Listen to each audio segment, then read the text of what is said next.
नमस्ते माँ जी। अरे आपने मुझे पहचाना नहीं? मैं शारदा हूँ। अरे और ये पिंकी है, आपकी पोती। हाँ तुम शारदा हो? मैं यहाँ बाजू में रहती हूँ। आप चलिए ना, आइए। आंटी, इस भिखारन को आपने घर में क्यों घुसने दिया? पिंकी, उसे क्यों डांटती हो बेटी?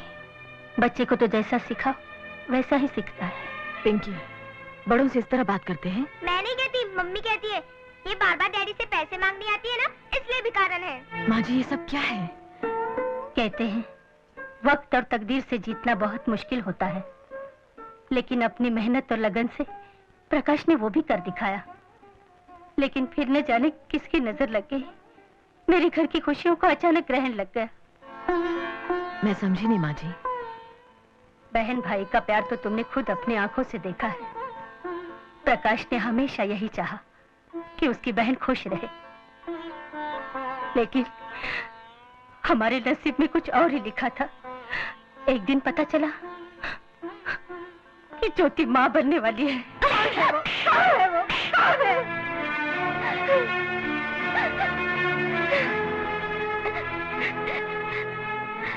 दीपक जवाहर कॉलोनी में रहता है। बाप का नाम मनोहर लाल वर्मा।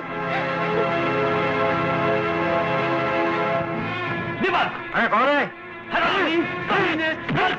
मैं तुझे छोड़ दूं?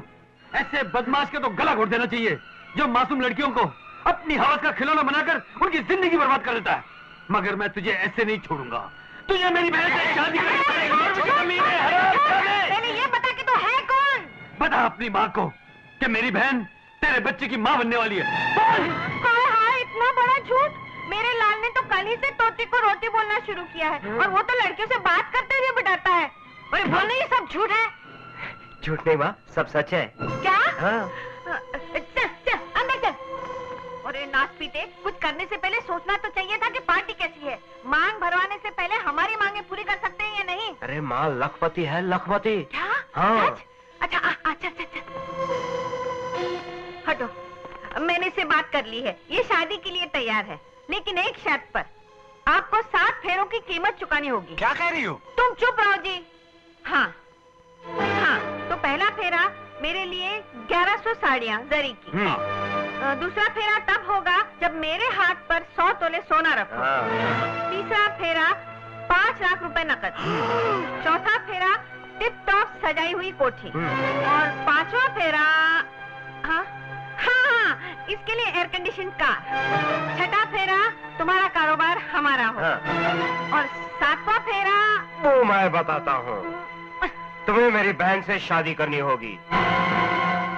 तुम चुप रहो बुढ़ाओ, मैं जो कह रहा हूँ सोच समझ के कह रहा हूँ। अरे तेरी बुद्धि खास चलने गई है क्या? जब ये अपना सब कुछ हमें दे ही रहा है, तो मेरी बेटी इस कंगले के घर में जाके सूखे संग बजाएगी। तुम फिक्र क्यों करती हो माँ? जब सारे कारोबार का मालिक मैं बन जाऊंगा तो इसे अपने यहाँ नौकर रख लूंगा। क्या ठीक है ना भाई? हमारी सारी शर्तें मंजूर है ना? जी। इस तरह अपनी बहन की खातिर मेरे बेटे ने अपना सुख, अपना सम्मान, अपनी दौलत सब कुछ दांव पर लगा दिया। इतने पर भी मेरी बहू न अपने घर को घर मानती है, न अपने पति को पति। ऐसे माहौल में मेरा वहां रहना कैसे होता बेटी? फिर भी माँ होना, जब भी बेटे को देखने को आंखें तरस जाती है, चली आती हूँ। अगर आप माँ हैं, तो प्रकाश भी तो आपके बेटे हैं। क्या उनका कभी जी नहीं चाहता कि आपसे मिले, आपके दुख दर्द पूछे? कैसी बातें करती है बेटी? मौका मिलते ही प्रकाश मेरे पास सिर्फ आता ही नहीं, महीने के खर्चे के पैसे भी दे जाता है। कहने को तो जिंदगी चल ही रही है, लेकिन ये भी कोई जिंदगी है? फिर आइएगा माँ जी, आप ही का घर है। हाँ बेटी, जरूर आऊंगी। तुमसे बातें करके मन का बोझ हल्का हो गया। अच्छा अच्छा।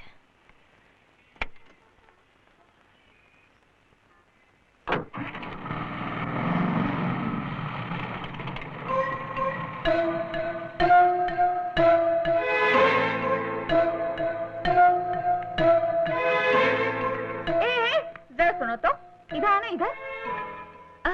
अभी अभी जो औरत टैक्सी में गई वो कौन थी? क्यों, क्या बात है? हाँ, ऐसी कोई बात नहीं, मैं तो बस यूं ही पूछ रही थी कि जो औरत मेरे दरवाजे आई उसे तुम अपने घर ले गई, खाना वाना खिलाया, बड़े प्यार से विदा किया। मुझे ऐसा लगा कहीं वो तुम्हारी सास तो नहीं। अरे क्या बात करती हो, आजकल के जमाने में कोई बहू अपनी सास को पूछती भी है? मैं उनको अपने घर में लेके गई, उनकी खातिरदारी की, तो भला वो मेरी सास कैसे हो सकती है? लेकिन ये सब तुम मुझसे क्यों पूछ रहे हो? कहीं वो तुम्हारी सास तो नहीं? नहीं नहीं, ऐसी कोई जल्दी नहीं, अच्छी तरह सोच के जवाब देना। मैं घर में ही बैठी हूँ।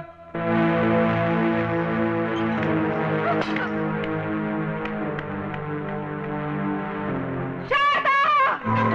क्या समझती है अपने आप को? शारदा, चुड़ैल, डायन, आंखें फाड़ फाड़ कर क्या देख रही, घर फोड़नी, आंखें फोड़ दूंगी तेरी। चल अंदर, डंग करी।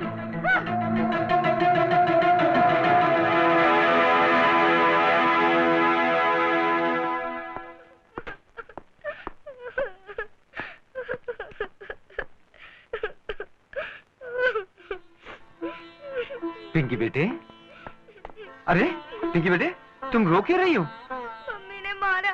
जरूर तुमने कोई शरारत की होगी। नहीं डैडी। तो फिर क्यों मारा? पता नहीं डैडी। डैडी एक काम करो, मेरा नाम बदल दो प्लीज डैडी। मगर क्यों बेटे? मम्मी मुझे रात दिन शारदा चुड़ैल, शारदा डायन कहती रहती है। तो शुरू हो गई चुगलखोर अपने बाप के कान भरने। कैसी हो तुम रूपा? अच्छा भला नाम है बच्चे का, लेकिन तुम उसमें गाली जोड़े बिना बात ही नहीं करती। हाँ, मैं तो समझी थी तुम्हें बच्ची के पिटने का दुख हो रहा है, लेकिन नहीं, तड़प तो तुम इसलिए रहे हो कि मैंने उसके नाम को गाली दी। मैं पूछती हूँ, इस नाम से तुम्हें इतना लगाव क्यों है? क्या इस नाम की कोई चिड़िया तुम्हारे सगे वाली लगती है? हाँ? मैं दीवारों से बात नहीं कर रही, तुमसे कर रही, तुमसे। अरे मेरी बात का जवाब क्यों नहीं देते? मेरे पास तुम्हारी बेमतलब की बातों का कोई जवाब नहीं। जरा से बच्चे को भी जिस बात का मतलब समझ में आ जाए, उसे तुम बेमतलब कहते हो? बगल वाले घर में जो औरत रहती है उसका नाम शारदा है, यही नाम तुम्हारी बेटी का भी है। क्या इसका कोई मतलब नहीं? बगल वाली तुम्हारी माँ को अपने घर में ले गई, ठूस ठूस कर खाना खिलाया, क्या इसका कोई मतलब नहीं? टैक्सी में बिठाकर उसे ऐसे विदा किया जैसे अपनी सास को विदा कर रही हो, क्या इसका कोई मतलब नहीं? मतलब है, मतलब ये कि उस वक्त तुम घर में नहीं थी, मतलब ये कि तुम किसी सिनेमा हॉल या शॉपिंग सेंटर की खाक छान रही थी, और मतलब ये कि तुम अपनी सास को सास नहीं एक फटेल भिखारन समझती हो। इससे ज्यादा और कुछ नहीं। तो तुम्हारा मतलब है वो पराई औरत सही और मैं गलत? ठीक है, कल तुम्हें इस बात का जवाब भी मिल जाएगा कि कौन सही है और कौन गलत। अरे भाई, ये सेब तो हटाइए, इसमें दाग है।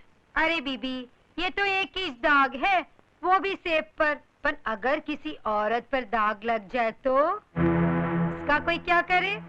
हाँ? आप ही शारदा देवी हैं? जी हाँ, क्यों? कुछ खास नहीं, मैं तो ये जानना चाहता था कि जो कुछ आपके बारे में सुना है वो सच है ना? तुम्हारे घर में कोई बड़ा बूढ़ा नहीं है? क्यों, क्या बात है?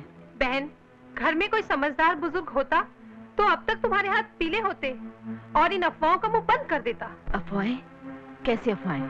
यही कि बाजू वाले घर के मर्द के साथ तेरा नाजायज रिश्ता है तो उसकी। भैया, और जानती इस बात का ढोल कौन पीटता फिर रहा है? खुद उसकी बीवी, और इसमें मैं उसकी कोई गलती नहीं मानता। अगर फूल को वक्त से न तोड़ा जाए तो वो डाली पर पड़ा पड़ा एक दिन तो मुरझा जाएगा ना। दरअसल गलती मेरी है जो तेरी बात मान ली और तू आज तक कुंवारी बैठी है। अगर तेरा अपना पति होता, अगर तेरा अपना घर होता तो मजाल कोई तेरी तरफ उंगली उठाता? भैया, आज की पढ़ी लिखी समझदार औरत को अपना सम्मान बचाए रखने के लिए अगर घर और पति के कवच का ही सहारा लेना पड़े तो बेकार है उसका पढ़ना लिखना, और बेकार है उसको देवी दुर्गा या शक्ति कहना। तेरी 21वीं सदी की बातें 20वीं सदी के समाज को नहीं समझ में आने की, और समाज को बदलने की कोशिश करना कानूनन जुर्म है मुन्नी। अब तेरी शादी होकर रहेगी।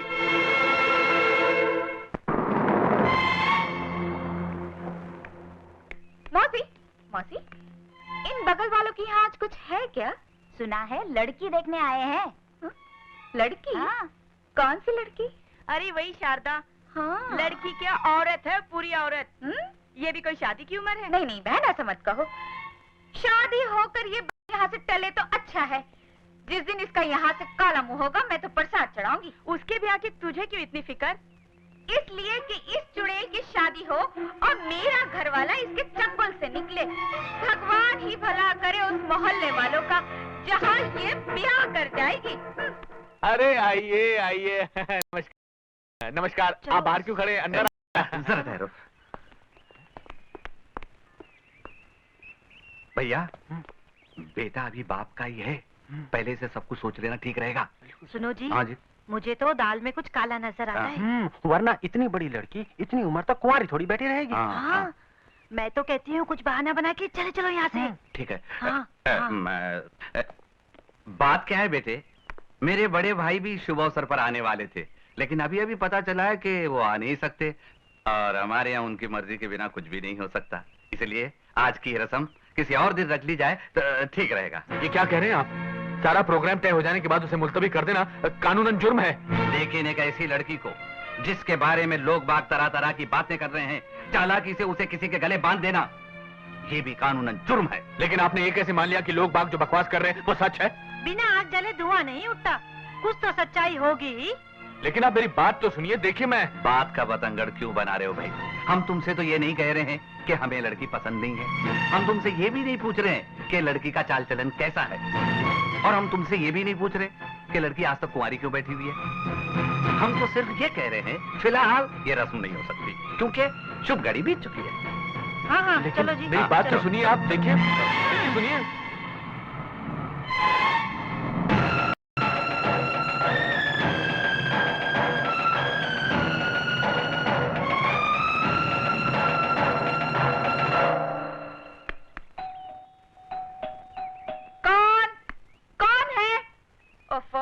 आप जरा नीचे आएंगी? ऊंचाई पर पहुंचकर नीचे उतरना मेरी आदत नहीं। मुझे तुमसे अकेले में कुछ बातें करनी है। तुम्हारी बातों से जरूरी इस वक्त मेरा ये काम है। देखी नहीं मैं बाल बहा रही हूँ।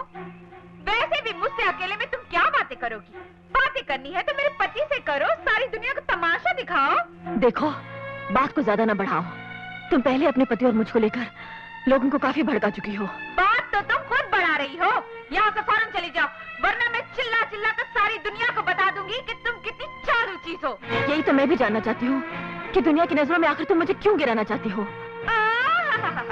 बड़ी भोली बनती है। अगर तेरी नीयत इतनी ही साफ है तो रहने के लिए तूने यही जगह क्यों चुनी? अपने झूठे लाड प्यार से मेरी बेटी में जादू क्यों डाला? मेरी सास की इतनी लल्लू चप्पू क्यों की? मेरे पति को अपने प्रेम जाल में फंसाने के लिए ना? ये सरासर झूठ है, गलत है। मुझे झूठा ठहराकर तू मेरा मुंह तो बंद कर देगी, क्या समाज का मुंह भी बंद कर पाएगी? समाज के कान भरने वाली भी तो तुम ही हो।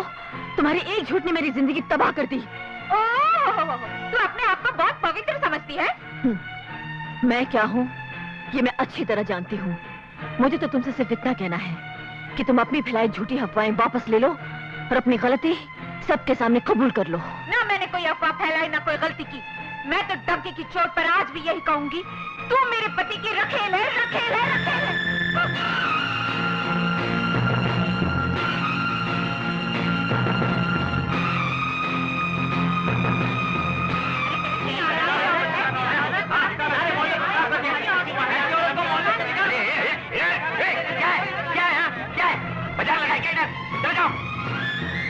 पता नहीं, चलो जाओ जाओ जाओ, क्या अपना काम करो, जाओ। अरे जाओ ना।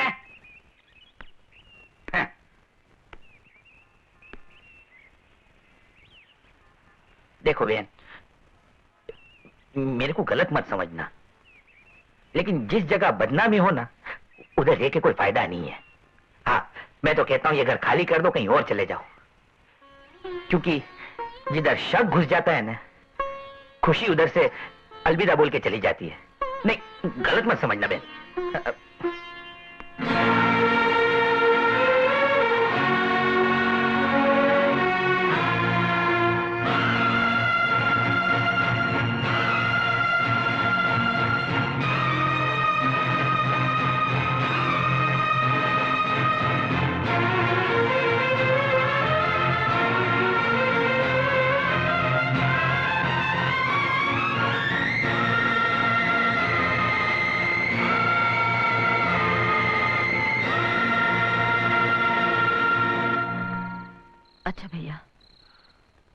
इस उठते तूफान का अंत करने के लिए तूने जो रास्ता चुना है मुन्नी, वो ठीक नहीं है।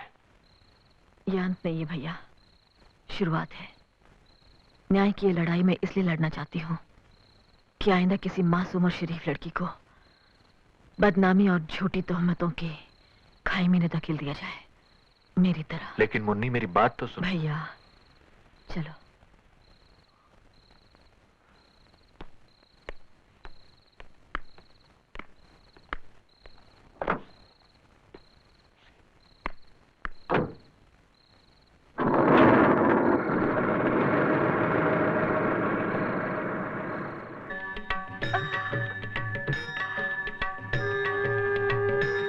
बिना कपड़े बदले ही सो गई। धुआं, ये धुआं कैसा? जय जगदीश हरे, स्वामी जय जगदीश। बस बार टेप रिकॉर्डर किसने ऑन कर दिया? भक्त जनों के संकट, दास जनों के संकट क्षण में दूर करे। ओम जय जगदीश हरे। ओम जय जगदीश। अरे डायन, तू यहाँ? अरे वाह! अरे मैं पूछती हूँ तेरी ये मजाल, तू बोलती क्यों नहीं? चुड़ैल! अरे दास अरे ये तेरे बाप का घर है? अरे क्षण में दूर करे। मैं दीवारों से अपना माथा नहीं फोड़ रही हूँ, तुझे पुकार रही हूँ, तुझे। किसी की पूजा में बाधा नहीं डालनी चाहिए, इतना भी नहीं जानते दीदी। दीदी? मैं और तेरी दीदी? हाँ, तुम इस घर में पहले आई और मैं बाद में, तो तुम मेरी दीदी हुई ना। आज से तुम में और मुझ में कोई फर्क नहीं। आज से ये घर हमारा, ये बच्ची हमारी, और वो यानी पिंकी की डैडी हमारे पति। क्या कहा बेशरम? हमारे पति? हाँ, मेरे और तुम्हारे सांझे पति। हाँ, देखो दीदी, तुम हो उनकी बिहाता और मैं हूँ रखेल। हाँ, हम उसमें क्या? 7 फेरे हुए या ना हुए, पति तो हम दोनों के हुए ना। खैर छोड़ो, मुझे तुमसे बात पूछनी थी दीदी। हाँ, हमारे पतिदेव है कहाँ के? पंजाब के, गुजरात के, बिहार के, या कहीं के भी हो, तुम्हें क्या? वो क्या है ना दीदी, अगर ये पंजाब के हैं तो मैं उन्हें यूं पुकारूंगी, मैं के गल सुनो जी, रोटी तैयार है। और कहीं ये गुजरात के हैं तो मैं यूं कहूंगी, अरे ओ धनी जी जम्मू पधारो जी। और कहीं ये बिहार के हैं तो मैं कहूंगी, अरे ओ पिंकी के बापू रोटी तैयार हो गई रे, झटपट आजा। तुम सोच रही होगी दीदी कि मेरे और इनके बीच में ये खाने का चक्कर कहाँ से आ गया। बड़े बड़े महापुरुषों ने एक ही बात कही है कि अगर किसी स्त्री को अपने पुरुष का मन जीतना हो तो उसके लिए 2 ही रास्ते हैं, एक खाने का और दूसरा सोने का। यू? हाँ दीदी, उस मामले में तो वो मेरी मुट्ठी में है ही। अब कोशिश ये है कि खाने के मामले में भी मैं उनको खुश कर दूं और हमारा पति बस मेरा पति बनकर रह जाए। चलो मैं किचन में चलो। तेरी ये मजाल, एक तो मेरे घर में घुसाई, ऊपर से मेरे पति को अपना पति कहे जा रही है। और तेरी ये मजाल कैसी हुई कि तूने मुझे अपने पति की रखेल कहा? कहा, और आगे भी कहूंगी, एक बार नहीं 1000 बार कहूंगी। अगर 5 मिनट के अंदर तू इस घर से नहीं निकली तो मैं इस मोहल्ले या शहर में ही नहीं, सारी दुनिया में चिल्ला चिल्ला कर कहूंगी। कहाँ चली जाऊँ? हाँ, तेरी मेहरबानी से इस शहर में अब मेरा कोई ठिकाना नहीं है। एक तो अकेली औरत, ऊपर से बदनाम, कौन रहने देगा मुझे? हाँ, अगर ये मेरे साथ है तो कोई मुझे कुछ नहीं कह सकता। कहो तो अपने पति को मैं अपने साथ ले जाऊं दीदी? बस साथ, मैं तुझे जिंदा नहीं छोड़ूंगी। एक शरीफ और इज्जतदार औरत के चरित्र पर बेबुनियाद शक की कालिक पोतकर बहुत बड़ा पाप किया तुमने। चलो माफी मांगो इसे। यहाँ माफी मांगने से काम नहीं चलेगा। इसने भरे बाजार मुझ पर कीचड़ उछाली, मुझे जलील किया, बदनाम किया है। ये अपनी बेटी के सर पर हाथ रख के सबके सामने कसम खाए कि इसने मेरे बारे में जो कुछ भी कहा वो सफेद झूठ था। जब तक ऐसा नहीं होगा मैं किसी कीमत पर यहाँ से नहीं जाऊंगी। पिंकी, बेटे मम्मी को लेकर बाहर जाओ। चलो ना मम्मी। छोड़ कम्बख्त, बीवी ने 1000 गलतियां की हो, फिर भी पति का क्या ये फर्ज है कि गैर औरत के लिए वो अपनी बीवी को माफी मांगने पर मजबूर करे? तुम अपने आप को पति कहते हो? पति? शादीशुदा होकर भी तुम ये भूले रही कि तुम्हारा एक पति भी है, तो ये तुम्हारी भूल थी। और अगर आज मैं भी तुम्हें एहसास न दिला दूं कि मैं तुम्हारा पति हूं, तो ये मेरी गलती होगी। इससे पहले कि मैं पति के अधिकारों को इस्तेमाल करूं, तुम चुपचाप इनसे माफी मांगो। कभी नहीं, मेरे जीते जी ऐसा कभी नहीं होगा। मेरे जीते जी भी ऐसा कभी नहीं होगा कि मैं इस घर से कहीं और चली जाऊं। मुझे धक्के मार कर निकालना आता है और एक दिन मैं तुझे निकाल कर रहूंगी, देख लेना। सच्चाई उगलवाना मुझे भी आता है और एक दिन मैं तुम्हारे मुंह से उगलवा कर ही रहूंगी, तुम भी देख लेना। देख लूंगी। मैं भी देख लूंगी। हाँ।